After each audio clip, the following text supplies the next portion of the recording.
그 다음에 개인비 오답 노트 이거는 이제 다른 학원도 다 하는데 너희는 뭐가 다르냐? 많이 달라요 제가 봤을 때는. 왜냐하면 얘네들이 푸는 워크북 테스트 모든 그 문제는 전부 다 개인비 오답 노트 대상이고요. 그리고 무조건 만들어요. 그러니까 빠지는 경우가 없어요. 이걸 왜 다른 학원에서 못, 그러니까 매일 못 만드냐면 너무 힘들어요. 이거 만드는 게 진짜 힘들어요. 그래서 저 그 왜 그럼 우리는 자신할 수 있냐? 저걸 많이 자동화 시켜놨거든요. 2학년 선생님은 지금 많이 프로그램 짜고 계시고 저도 그래도 이 정도면은 죽지 않을 정도는 할 수 있겠다 싶을 정도로 만들어놨거든요.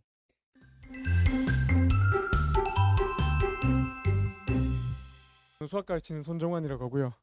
빨리 끝낼게요. 지겨우시죠? 어 아까 쟤네들이 얘기했는지 모르겠는데 일단 선행은 무조건 시키시는 게 좋고요. 왜냐하면 그 1% 정도 되는 애들은 안 시켜도 되는 애들이 있어요. 근데 우리 애가 1% 안에 들어간다는 보장이 없잖아요. 그러니까 그냥 보통의 애라고 생각, 자사고에서 일반적이라고 생각하시고 뭔가 대비책을 세우셔야 돼요. 그래서 그 수학이나 과학 같은 이해 과목은 보면 볼수록 이해도가 깊어지거든요. 그래서 무조건 시키시는 게 좋고, 그리고 시키는 제일 결정적인 이유는 공부할 시간을 버는 거예요. 그러니까 만약에 이제 1학기 때 가면 그때 수학을 잡고 있으면 다른 과목 못 잡거든요. 그때 암기 과목이나 이런 거 잡고 공부를 해야 될 텐데 수학을 잡고 있으면 다른 과목을 다 버려야 돼요. 그러니까 제가 봤을 때는 시간 버는 측면에서 수학이나 과학 같은 거 해놓으시는 게 중요하고 꼭 하셔야 돼요. 제가 봤을 때는.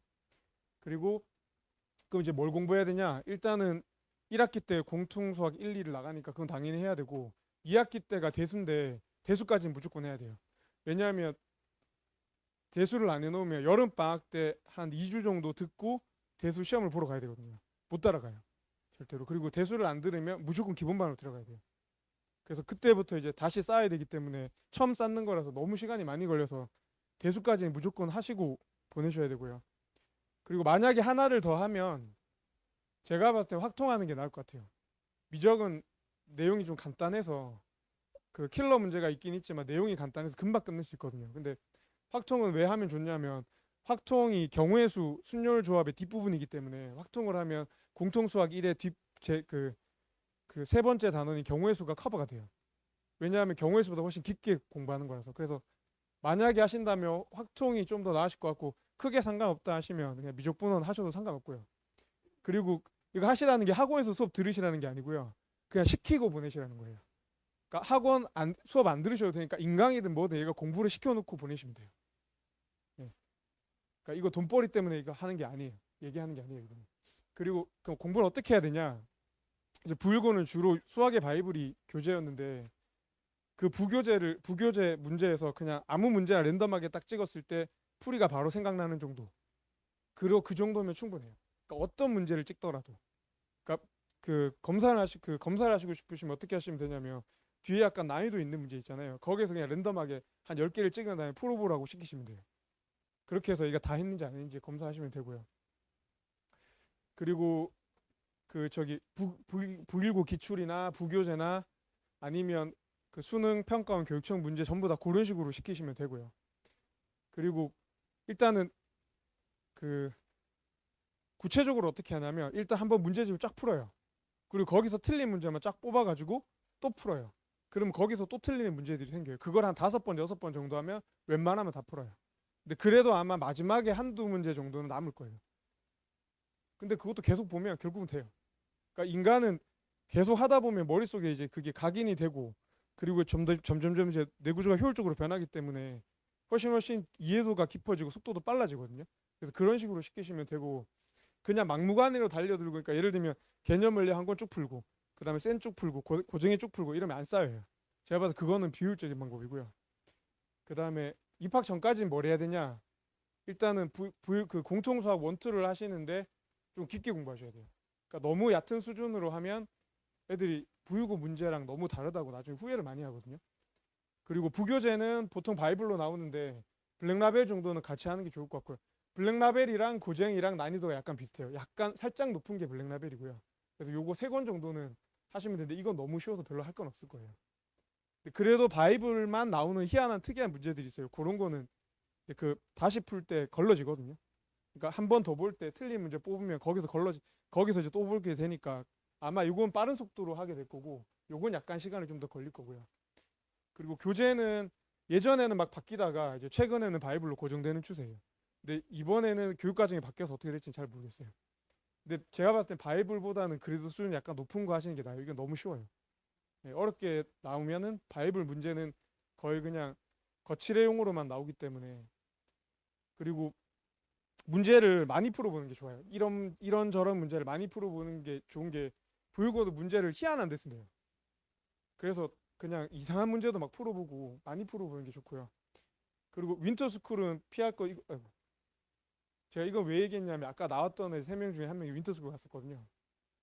근데 엄청 후회했어요. 왜냐면 문제가 너무 쉽고 그 부유고 푸는 문제랑 난이도 차이가 너무 많이 나서 시간 버렸다 그랬었거든요. 그래서 전 가능하면 윈터스쿨 안 가시는 게 나을 것 같아요. 그러니까 우리 학원을 안 오셔도 돼요. 근데 윈터스쿨은 가지 마세요. 제가 봤을 때는 그냥 시간만 버릴 거예요. 네, 돈 버리는 거는 뭐 나중에 돈 벌면 되는데 시간 버려버리면 그 시간 보충이 안 되거든요. 그래서 윈터스쿨은 안 보내시는 게 좋을 것 같고. 왜 그러냐면 윈터스쿨이 보통 일반고에 초점이 맞춰져 있거든요. 그러니까 차라리 자사고 특화된 윈터스쿨을 보내시면 모르겠는데 일반고 애들이랑 같이 섞여서 하는 건 절대 보내시면 안 돼요. 그리고 이제 부유고 수학 시험은 지금 교육 과정은 이렇게 돼 있는데, 그러니까 결론은 예전이랑 거의 차이가 없다예요. 예, 그래서 그냥 예전에 했던 거랑 큰 차이 없다고 보시면 되고, 수학 시험에서 특이한 문제는 그냥 문제가 그러니까 객관식이 16문제에서 17문제 나오고, 그리고 주관식이 5문제 나오는데 객관식 마지막 문제가 보통 난이도가 제일 높아요. 그 다음에 주관식 1, 2번이 난이도가 제일 높은데, 난이도가 쉬워지면 주관식 4번, 5번이 더 어려워질 때도 있어요. 그리고 난이도에 따라 달라지는데, 그 서술형 그 주관식도 1번, 2번은 단답형이라서 답이 틀리면 그냥 빵점이에요. 그러니까 중간 과정을 안 보고요. 3, 4, 5번은 이제 서술형이라서 부분 점수까지 다 받을 수 있거든요. 그래서 이거 서술형이니까 이건 신경을 쓰시는 게 좋고, 그리고 주관식은 역배점이에요. 1번, 2번이 제일 어려운데 문제 점수는 제일 낮고요. 5점씩밖에 안 되거든요. 대부분.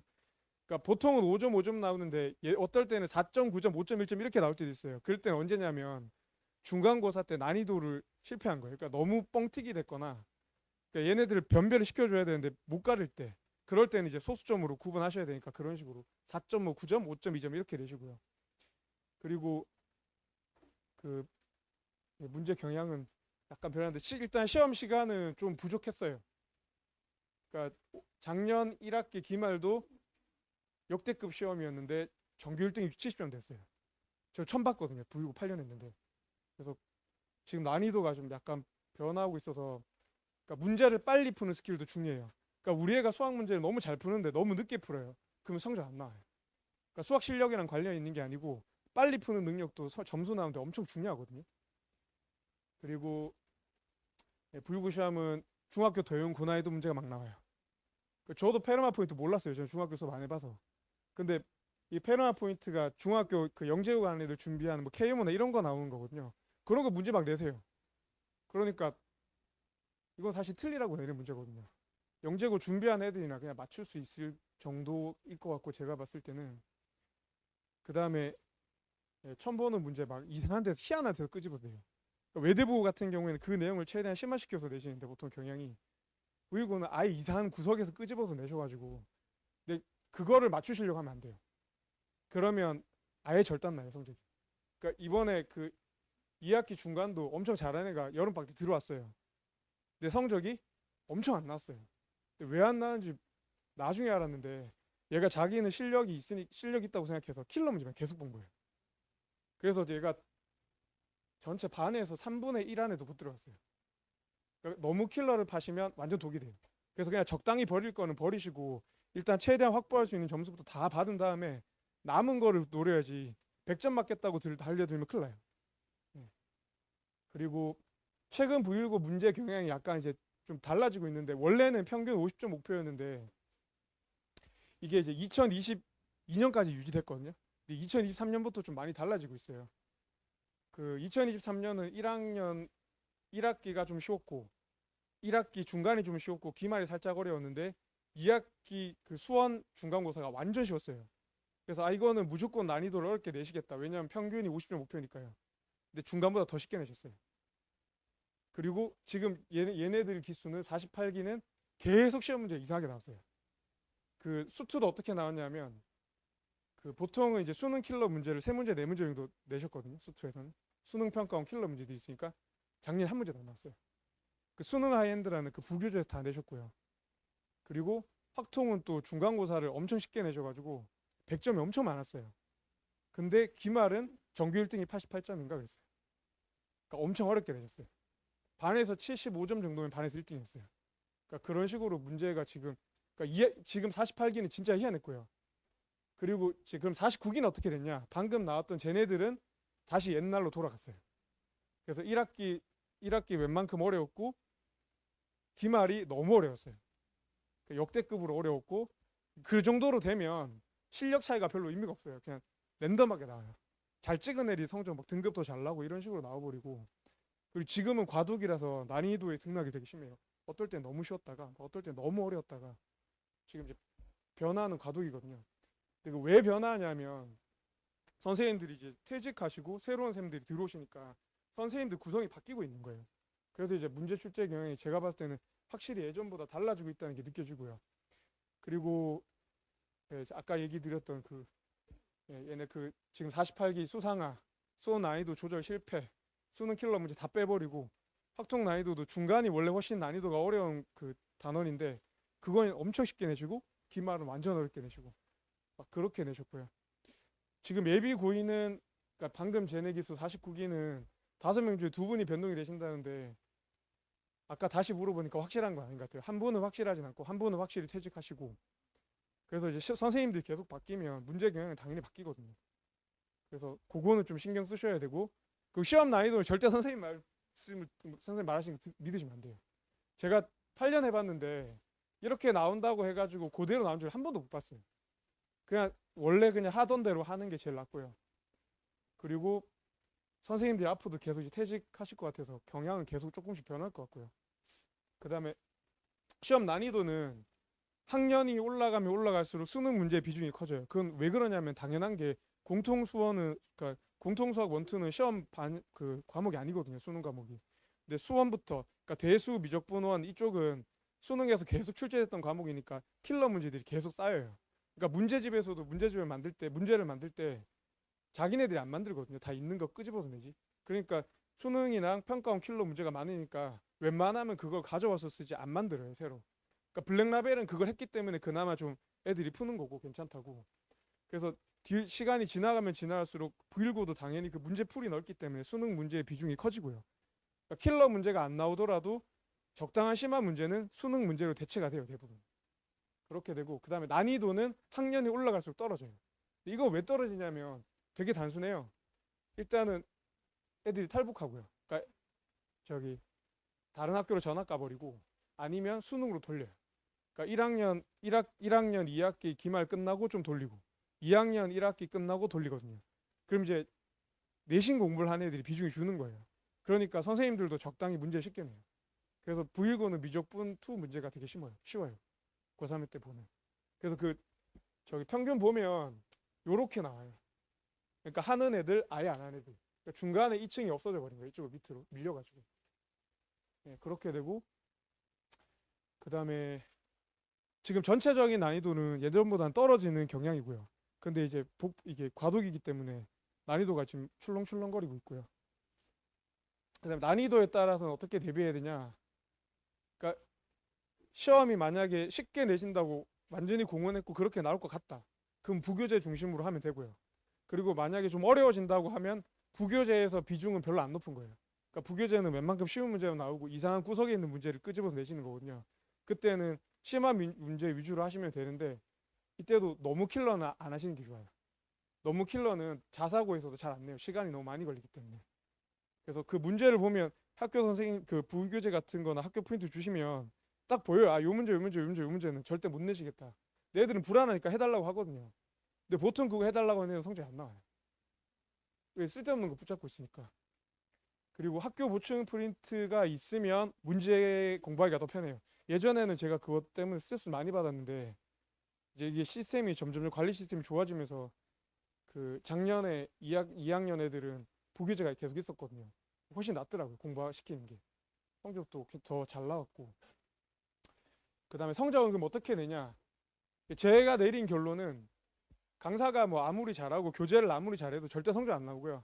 결국 학생이 공부를 해야 되는데 그 공부를 시키게 만드는 시스템이 되게 중요한 것 같아요. 특히 내신은 그렇고요. 그 다음에 그래서 이제 의미 없이 반복은 안 시킬 거고요.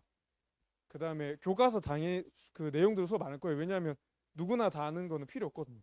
그러니까 얘네들이 좀 모를 것 같은 거를 뽑아서 가르쳐야 되는데 그 뽑는 방법을 체계화시킨 거예요. 예, 그렇게 해놨고 그 다음에 포인트는 이거죠. 그러니까 혼자 하게 만드는데 결국은 얘가 한번 틀렸던 문제는 시험 시간 가서 다시 안 틀리게 만드는 거. 그것만 할 수 있으면 성적이 나오거든요.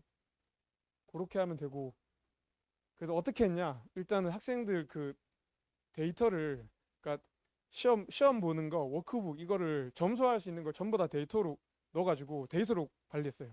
정답률 기준으로 했거든요. 예전에 제가 그 설명해 하신 거 일반고나 설명해 하신 거 보면 한 거 보시면 어떻게 하는지 아실 수 있을 거예요. 그래서 데이터로 관리했고 그 다음에 공부를 시키는데 이제 반의 구성이 잘하고 못하는 애들이 이제 이게 편차가 있잖아요.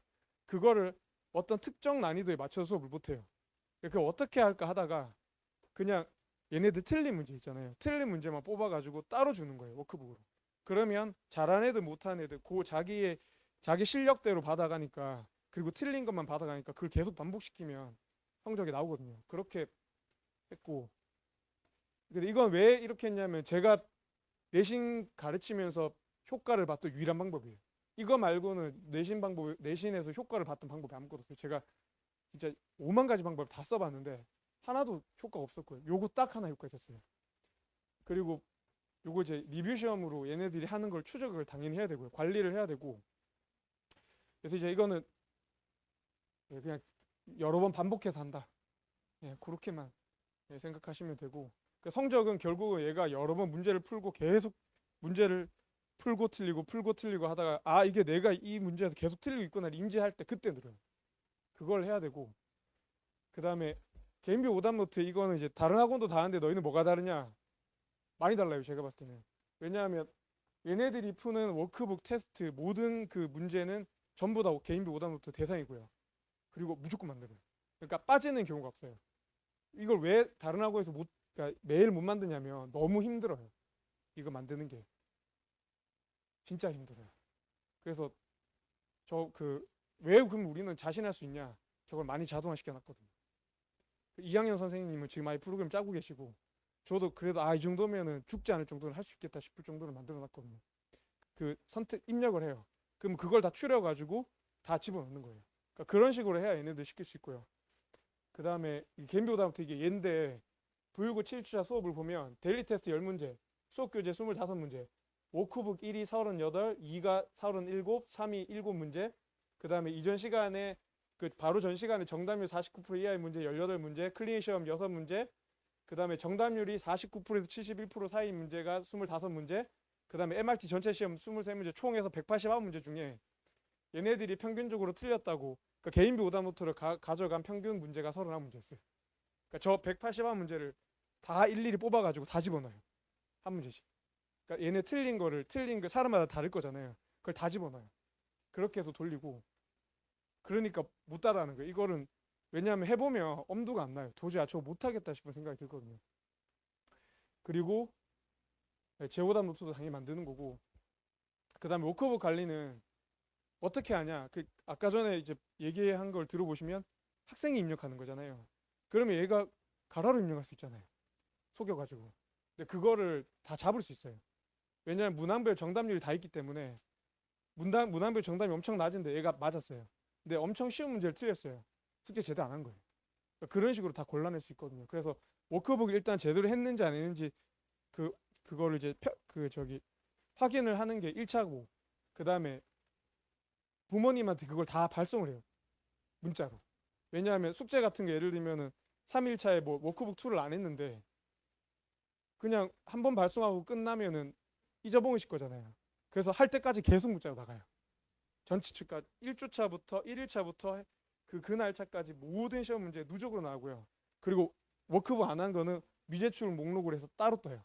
그렇게 해서 그러니까 집에서 갈고서 시켜주시라고 넣는 거고요. 그 다음에 요거 웬만큼 다 얘기했고 요거도 다 얘기했고 요거 그냥 넘어가야 될 것 같아요. 그리고 요게 이제 문자 예시거든요. 그래서 이 보시면은 어디 갔니? 이게 데일리 테스트, 그 다음에 워크북 뭐 이렇게 쭉 있거든요. 이게 이제 성적이랑 등수랑 이게 다 나가요. 평균이랑 다 나오고 그 다음에 이제 그러면 얘네들이 본인이 놓고 본인이 개인 오답 노트 만들어 가지고 계속 푸는 거면 속일 수가 있잖아요. 그것 그러니까 그 저기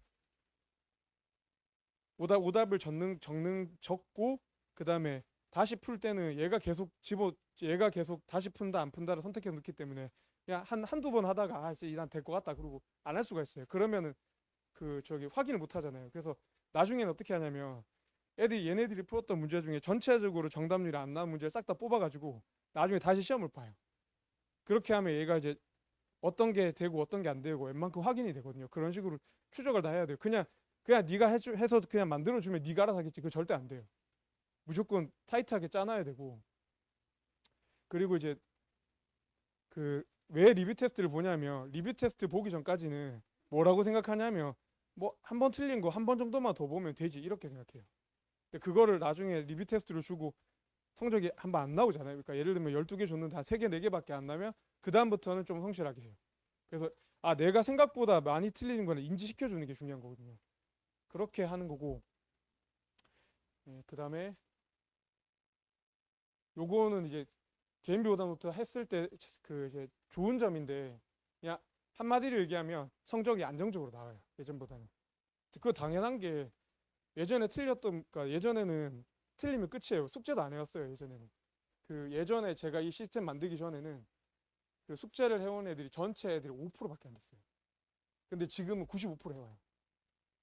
그리고 그 성적이 예전에 등락이 엄청 심했거든요. 근데 지금은 그렇게 안 커요. 그러니까 많이 떨어져도 한 등급 정도 떨어지고 뭐 한 문제 차이 그렇게 나지 이렇게 막 갑자기 막 30점 떨어지고 그런 경우는 안 생겨요. 왜냐하면 약한 부분을 계속 오답 노트로 푸니까 웬만큼 베이스가 되거든요. 그러니까 성적이 크게 떨어지진 않더라고요. 그러니까 이게 제가 봤을 때 제일 좋은 점이고요. 저는 여기까지 했습니다. 혹시 뭐 궁금하신 거 있으실까요?